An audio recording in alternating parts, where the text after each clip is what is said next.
மகளிர் கல்லூரிக்கு அருகில் உள்ள மதுக்கடையை அகற்றக் கோரி சென்னையில் மாணவிகள் மனித சங்கிலி போராட்டம் நடத்தினர்.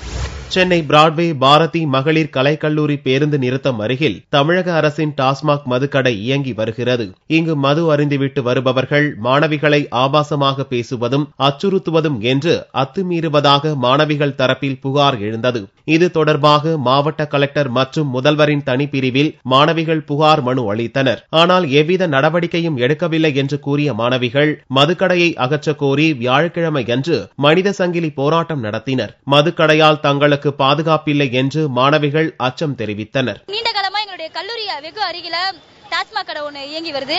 அதனால எங்களுடைய கல்லூரி மாணவிகளுக்கு பாதுகாப்புக்கு அச்சுறுத்தலை ஏற்படுத்துற வகையில அந்த மதுபான கடை இயங்கி வருது.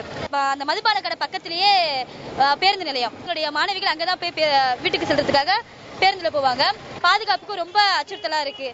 ட்ரிங்க்ஸ் பண்ணிட்டு மேல விழுறது, இன்டிசென்டா பிஹேவ் பண்றது, இது எங்களுடைய பாதுகாப்புக்கு உறுதி வேணும். நிச்சயமா எங்களுக்கு உடனே உறுதி வேணும் அப்படின்றதுக்காக தான் இன்னைக்கு இந்த மனித சங்கிலி போராட்டத்தை நாங்க நடத்தணும் சார்.